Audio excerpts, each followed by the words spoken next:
ফিলিস্তিনি ভূখণ্ডে ১৯৬৭ সালের ইসরায়েলি দখলদারিত্ব অবসানের আহ্বান জানিয়ে জাতিসংঘ সাধারণ পরিষদে একটি প্রস্তাব পাশ হয়েছে। মঙ্গলবার সাধারণ পরিষদে প্রস্তাবটি পাশ হয়। যৌথভাবে খসড়া প্রস্তাবটি উত্থাপন করে জিবুতি, জর্ডান, মৌরিতানিয়া, কাতার, সেনেগাল ও ফিলিস্তিন। ভোটাভুটিতে প্রস্তাবের পক্ষে ১৫১টি ভোট পড়ে, বিপক্ষে পড়ে মাত্র ১১টি ভোট। ১১টি দেশ ভোটদানে বিরতি ছিল। প্রস্তাবে ফিলিস্তিনের প্রশ্নে জাতিসংঘের দায়িত্বের কথা পুনর্ব্যক্ত করা হয়েছে। সেই সাথে ১৯৬৭ সালের ইসরায়েলি দখলদারিত্বের অবসান এবং দ্বিরাষ্ট্রীয় সমাধানকে সমর্থন করার আহ্বান জানানো হয়। এছাড়া ইসরায়েলকে বসতি স্থাপন কার্যক্রম বন্ধ করে আন্তর্জাতিক আইন মেনে চলার দাবি জানানো হয়। ফিলিস্তিনি সশস্ত্র গোষ্ঠী হামাস ও ইসরায়েলের মধ্যে চলমান যুদ্ধবিরতি দ্বিতীয় ধাপ শিগগিরই শুরু হবে বলে জানিয়েছেন যুক্তরাষ্ট্রের প্রেসিডেন্ট ডোনাল্ড ট্রাম্প। ট্রাম্প জানান, মধ্যপ্রাচ্যের শান্তি চলছে, কিন্তু সাধারণ মানুষ এটি বোঝে না। যুদ্ধবিরতির দ্বিতীয় ধাপও এগিয়ে চলছে, এটি শিগগিরই কার্যকর হবে। হামাসের কাছে ইসরায়েলের আর মাত্র ২ জন জিম্মি রয়েছে। জিম্মিদের ফেরত দেওয়ার পরে দ্বিতীয় ধাপ শুরু হওয়ার কথা। এদিকে আনুষ্ঠানিকভাবে হামাস ও ইসরায়েলের মধ্যে দ্বিতীয় ধাপের চুক্তি এখনো হয়নি, তবে এটি কার্যকর করতে জাতিসংঘের নিরাপত্তা পরিষদের মাধ্যমে কাজ করছে যুক্তরাষ্ট্র। দ্বিতীয় ধাপ শুরু হলে গাজার সরকারের নিয়ন্ত্রণ নেবে একটি টেকনোক্র্যাট সরকার, আর হামাসের বদলে নিরাপত্তার দায়িত্ব নেবে আন্তর্জাতিক বাহিনী। ফিলিস্তিনের অধিকৃত পশ্চিম তীরের কৃষকদের জীবনে এবার নেমে এসেছে এক ভয়াবহ বিপর্যয়। ইসরায়েলি বসতি স্থাপনকারীদের নিরন্তর আক্রমণ, জমিতে প্রবেশে সামরিক নিষেধাজ্ঞা এবং খরা সব মিলিয়ে ফিলিস্তিনিদের ঐতিহ্যবাহী জলপাই ফসল সংগ্রহ অতীতের সব রেকর্ড ভেঙে এখন সবচেয়ে খারাপ পরিস্থিতিতে গিয়ে ঠেকেছে। শত শত বছর ধরে যে জলপাই ফিলিস্তিনি সমাজে মেরুদণ্ড ও জীবিকার উৎস, তা আজ চরম সংকটের মুখে। বিস্তারিত রিপোর্টে। দেইর আম্মার গ্রামের কৃষক পরিবারের অনেকেই আজ অসহায়। যেই জমি থেকে প্রজন্ম ধরে তারা ফসল তুলেছেন, গান গেয়েছেন এবং পিকনিক করেছেন, এখন তারা সেই জমিতে যেতে পারছেন না। এসব পরিবারের আয়ের প্রধান উৎস ছিল জলপাই তেল বিক্রি, কিন্তু এই বছর তাদের কোনো জলপাই তেল নেই। সশস্ত্র ইসরায়েলি বসতি স্থাপনকারীদের লাগাতার হুমকি এবং ইসরায়েলি সামরিক বাহিনীর দেয়া বারবার সামরিক এলাকা বন্ধ এমন নির্দেশের কারণে ফিলিস্তিনিদের জলপাই বাগানগুলো কাটা যায়নি, ছাঁটা যায়নি, ফলে অপরিচ্ছন্ন অবস্থায় পড়ে আছে। ইহুদি বসতি স্থাপনের জন্য ফিলিস্তিনি কৃষি জমি ক্রমশ দখল করে চলেছে ইসরায়েলি বাহিনী। স্থানীয়দের মতে, ইসরায়েলি সামরিক বাহিনীর সহায়তায় বসতি স্থাপনকারীরা দেইর আম্মার গ্রামের আশপাশে প্রায় ১,৭৩০ একর জমি দখল করে নিয়েছে। চলতি বছর জলপাই তেল উৎপাদন সর্বনিম্ন পর্যায়ে নেমে গেছে। গবেষকদের প্রাথমিক অনুমান, এবছর মাত্র ৭,০০০ থেকে ৮,০০০ টন জলপাই তেল উৎপাদিত হতে পারে। এই পরিমাণ হবে গত বছরের উৎপাদনের মাত্র ১/৪। স্বাভাবিক বার্ষিক গড় উৎপাদন ২২,৫০০ টন। UN office for the coordination of humanitarian অ্যাফেয়ার্সের তথ্য অনুযায়ী ১ অক্টোবর থেকে ১০ নভেম্বরের মধ্যে ফসল সংগ্রহের সময় বসতি স্থাপনকারীদের ১৬৭টি হামলার ঘটনা নথিভুক্ত করা হয়েছে। আক্রান্ত গ্রামের সংখ্যাও দ্বিগুণ হয়েছে। ঐতিহ্যবাহী এই জলপাই ফসল সংগ্রহ অতীতের সব রেকর্ড ভেঙে এখন সবচেয়ে খারাপ পরিস্থিতিতে গিয়ে ঠেকেছে। শত শত বছর ধরে যে জলপাই ফিলিস্তিনি সমাজের মেরুদণ্ড ও জীবিকার উৎস, তা আজ চরম সংকটের মুখে। চৈতি সরোয়ার, ৭১। ভেনেজুয়েলা শিগগিরই স্থল অভিযানের ঘোষণা দিয়েছেন মার্কিন প্রেসিডেন্ট ডোনাল্ড ট্রাম্প। কেবল সমুদ্রপথ নয়, যেখানে মাদক সন্ত্রাসীরা থাকবে সেখানে লক্ষ্যভেদ হবে বলে হুঁশিয়ারি দিয়েছেন তিনি। মাদক বিরোধী অভিযানের আড়ালে ভেনেজুয়েলার সাথে উত্তেজনা তীব্র হচ্ছে যুক্তরাষ্ট্রের। মার্কিন নৌবাহিনীর অভিযানে ভেনেজুয়েলার সন্দেহভাজন মাদকবাহী নৌকা টার্গেট করে দ্বিতীয় দফা ডাবল ট্যাপ হামলার অভিযোগ তীব্র বিতর্কের সৃষ্টি করেছে। তবে মার্কিন প্রেসিডেন্ট ট্রাম্প দাবি করেছেন, দ্বিতীয় দফার হামলা সম্পর্কে তিনি কিছুই জানতেন না। তবে মন্ত্রিসভার বৈঠকে ভেনেজুয়েলায় স্থল অভিযানের ঘোষণা দেন ট্রাম্প। বলেন, মাদক বিরোধী অভিযান এখন শুধু সমুদ্রপথে সীমাবদ্ধ থাকবে না, বরং কারাকাসের যে অঞ্চলে মাদক সন্ত্রাসীরা থাকবে সেই অঞ্চলকে হামলার লক্ষ্যবস্তু বানানো হবে। তিনি বলেন, যে দেশ বা যে ব্যক্তি যুক্তরাষ্ট্রে মাদক পাঠাবে সবাই আক্রমণের শিকার হবে। কারাগারে মানসিক নির্যাতনের অভিযোগ করেছেন পাকিস্তানের সাবেক প্রধানমন্ত্রী ইমরান খান। বুধবার তার এক্স অ্যাকাউন্টে দীর্ঘ একটি পোস্টে তার উপর চালানো নির্যাতনের কথা বলা হয়। এর আগে মঙ্গলবার ইমরানের বোন ডক্টর উজমা খানম রাওয়ালপিন্ডির আদিয়ালা কারাগারে ইমরানের সাথে দেখা করেন। ওই সময় উজমা খানমকে নির্যাতনের ব্যাপারে জানান তিনি, যা পরবর্তীতে তার এক্স অ্যাকাউন্টে প্রকাশ করা হয়। ইমরান দাবি করেন তাকে ও তার স্ত্রীকে সেনাপ্রধান আসিম মুনিরের নির্দেশে সাজানো মামলা দিয়ে আটকে রাখা হয়েছে। নিজের বিরুদ্ধে মিথ্যা মামলার অভিযোগের পাশাপাশি সেনাপ্রধান ফিল্ড মার্শাল আসিম মুনিরকে মানসিক ভারসাম্যহীন বলে অভিহিত করেন ইমরান।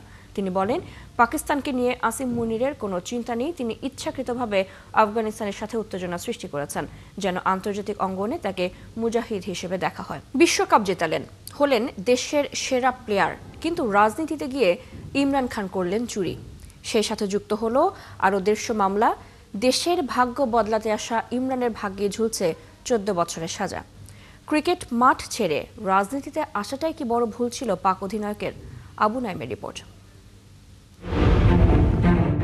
আমি স্বপ্ন দেখি একদিন পাকিস্তান হবে সাম্যের, আমার ছেলে মেয়ে সবার সাথে খেলবে, যেখানে থাকবে না কোনো ধর্মবর্ণ বৈষম্য। এই পাকিস্তান নিয়ে আমার অনেক স্বপ্ন। সহজ সরল ইমরান খান ভাবলেন এসব ওর দায়িত্ব, আর দায়িত্ব পালন করতে পারলে পাকিস্তানের সাধারণ জনগণ সেলাম ঠুকবে। কিন্তু পরিস্থিতি এমন হলো যে তিনি জীবিত না মৃত সে খবর জানতেই লাগলো কয়েকদিন। ক্রিকেট ছেড়ে পাকিস্তানের রাজনীতিতে যখন ইমরান খান নাম লেখালেন, তখন অনেকের চোখ সত্যটা দেখতে পেয়েছিল। এই দেশের অপরাজনীতির খেলায় 22 গজের ছেলেটা কেন নামলো সে প্রশ্ন কেউ কেউ ছুড়ে দিচ্ছিল। পরিসংখ্যান বলছে, পাকিস্তানে গেল 50 বছরে প্রত্যেক প্রধানমন্ত্রী কোনো না কোনো কারণে একটা সময় জেল খেটেছে। সেই সূত্র ধরে খানের জন্য অপেক্ষা করছিল প্রিজন ভ্যান। কবে কিভাবে হবে সেই মঞ্চায়নটা, সেটাই ছিল বাকি। 22 গজের লড়াইয়ে যে ইমরান হার থেকে জয় বের করে এনেছেন, তাকে কি আর ছুচোর ভয় দেখালে চলে? কোমর বেঁধে নামলেন, লড়াই করলেন, দিন শেষে বন্দীও হলেন। পাক্কা 2 বছর জেলে পড়ে রইলেন রাষ্ট্রীয় উপঢৌকন চুরির দায়ে। এদিক সেদিক মিলিয়ে খানের নামে রুজু হলো আরও 150 মামলা। বিশ্বকাপ জয়ী অধিনায়কও চোর হয়, তাও ক্ষমতায় থেকে উপঢৌকন চুরি? বাহ, কেমন কথা! পাকিস্তানের জন্য জান দিয়ে লড়ে ক্রিকেট মাঠে ইমরান খান হয়েছিলেন হিরো, আর দেশের জন্য লড়ে হলেন চোর। চাইলে হতে পারতেন কোচ সচিন পন্টিংদের মতো করে নির্দ্বিধায় দুনিয়া ঘুরে বেড়াতে পারতেন, কিন্তু না, রাজনীতির বেড়া জালে আটকা পড়লেন 4 দেয়ালে। প্রশ্নটা তাই আসছে, ক্রিকেটার হয়ে রাজনীতি করাটাই কি ক্রাইম? তা না হলে বিশ্বকাপ জয়ী অধিনায়কের এই হাল হয় কি করে? রাজনীতি না করলে ইমরান খানের নামে লাখো স্লোগান হতো, কত কত সুনাম শুনতে পারতেন, কিন্তু সেসব হয়নি। ইমরান নিজের মনের কথা শুনলেন, পাকিস্তানের মানুষের কথাও ভাবলেন। দিন বদলের গানে পাকিস্তানকেই এগিয়ে রাখতে চাইলেন, কিন্তু হাল যা হলো তাতে কাউকে উদাহরণ হিসেবে মনে করিয়ে দেয়া যাবে রাজনীতি করলে কি হয় পরিস্থিতি। আবু নাইম, ৭১। ভারতের মধ্যাঞ্চলীয় ছত্তিশগড় রাজ্যে নিরাপত্তা বাহিনীর সদস্যদের সাথে দেশটির মাওবাদী বিদ্রোহীদের তুমুল সংঘর্ষে পুলিশের 3 কর্মকর্তা সহ 12 মাওবাদী বিদ্রোহী নিহত হয়েছে। বুধবার ছত্তিশগড়ের বিজাপুর দান্তেওয়াড়া জেলা সীমান্তের দক্ষিণ গভীর বনাঞ্চলে মাওবাদী বিদ্রোহীদের সাথে আইনশৃঙ্খলা বাহিনীর সংঘর্ষের এই ঘটনা ঘটে। ফরাসি বার্তা সংস্থা এএফপির প্রতিবেদনে বলা হয়েছে, ছত্তিশগড়ে মাওবাদী গেরিলাদের দমনে দেশটির নিরাপত্তা বাহিনীর বড় ধরনের অভিযানের মাঝে সংঘর্ষে পুলিশের 3 কর্মকর্তা সহ 15 জন নিহত হয়েছে। বুধবার গোয়েন্দা তথ্যের ভিত্তিতে ছত্তিশগড়ের দুর্গম বনাঞ্চলে নিরাপত্তা বাহিনী ওই অভিযান পরিচালনা করে বলে জানিয়েছে পুলিশ। আগামী বছরের মার্চের মধ্যে মাওবাদী বিদ্রোহ পুরোপুরি নির্মূল করার প্রতিশ্রুতি দিয়ে সর্বাত্মক অভিযান শুরু করেছে নয়াদিল্লি। ভারতের প্রধানমন্ত্রী নরেন্দ্র মোদীর আহ্বানে 23তম ভারত রাশিয়া বার্ষিক সম্মেলনে যোগ দিতে আজ সন্ধ্যায় দিল্লিতে পৌঁছাবেন পুতিন। তার আগেই রাশিয়ার পার্লামেন্ট ভারতের সাথে গুরুত্বপূর্ণ এক সামরিক চুক্তির অনুমোদন দিয়েছে। এই চুক্তি অনুযায়ী 2 দেশের সামরিক বাহিনী একে অপরকে লজিস্টিক্যাল সাপোর্ট দেবে, অর্থাৎ এক দেশের বাহিনী অপর দেশে গিয়ে সামরিক পরিকাঠামো ব্যবহার করতে পারবে। এদিকে পুতিনের এই সফরে সামরিক, বাণিজ্য ও খনিজ তেলের বিষয়ে আলোচনা হতে পারে বলে মনে করা হচ্ছে। ভারতীয় সংবাদ মাধ্যম এনডিটিভি প্রতিবেদন অনুযায়ী 2 দিনের এই সফরে পুতিন প্রধানমন্ত্রী মোদীর সাথে এক নৈশভোজে অংশ নেবেন। এছাড়া শুক্রবার রাজঘাটে মহাত্মা গান্ধীর স্মৃতিসৌধে শ্রদ্ধা জানানোর পর যোগ দেবেন হায়দ্রাবাদ হাউসের সম্মেলনে। পুতিনের এই সফরকে কেন্দ্র করে 5 স্তরের নিরাপত্তা বলয় গড়ে তুলেছে দেশটির নিরাপত্তা বাহিনী। পুতিনের জন্য নেওয়া এই নিরাপত্তা ব্যবস্থায় রাশিয়ার প্রেসিডেন্সিয়াল সিকিউরিটি সার্ভিসের উচ্চ প্রশিক্ষিত কর্মী, ভারতের ন্যাশনাল সিকিউরিটি গার্ডের শীর্ষ কমান্ডো, স্নাইপার, ড্রোন, জ্যামার এবং এআই পর্যবেক্ষণ ব্যবস্থা রয়েছে।